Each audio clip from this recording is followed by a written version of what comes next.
ভাই রোমান্স করবি ভালো কথা, বাসায় যা, নাইলে হোটেল আছে হোটেলে যা, কিন্তু রাস্তায় করে পাবলিককে দেখানোর কি দরকার ছিল?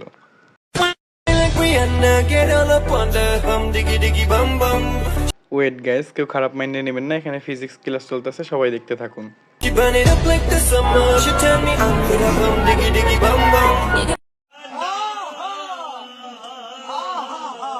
তবে এইখানে একটা কথা, এরা দুইজন ক্লাসটা বাসায় গিয়ে করলেও পারতো।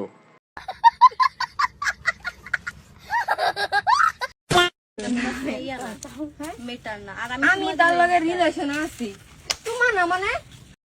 ও মাই গড! হ্যাঁ, এবার আমার সাথে দাও তা শুনিয়া। তুমি দাও, তোমার লগে শুনিয়া না।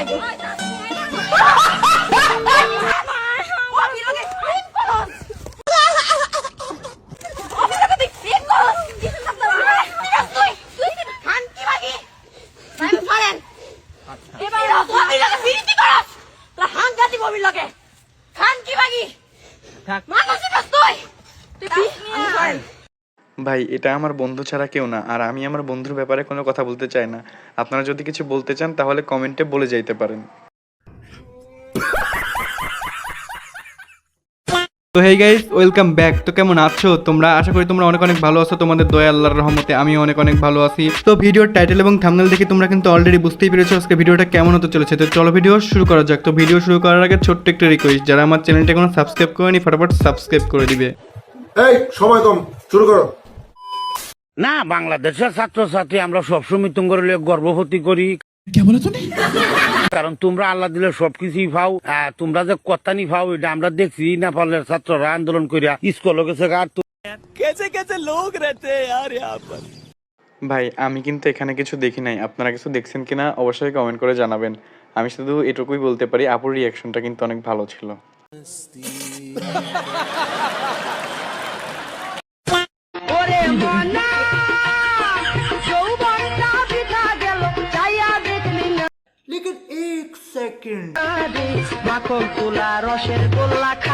গাইজ আমি কিন্তু এখানে খাবার জিনিস ছাড়া আর কিছুই দেখতে পাচ্ছি না, তবে আমার প্রিয় মামা বিস্কিটটা।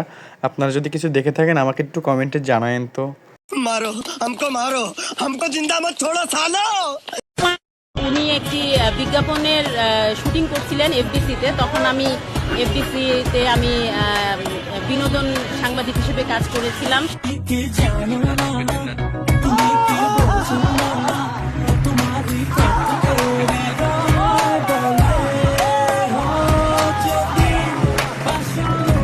ভাই রে ভাই, একেই বলে বাঙালি। এখানে ইন্টারভিউ চলতেছে আর পিছনে লাইভ শুটিং চলতেছে।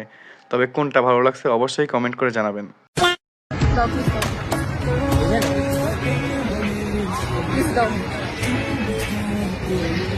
এটা কি ধরনের পাগলামি?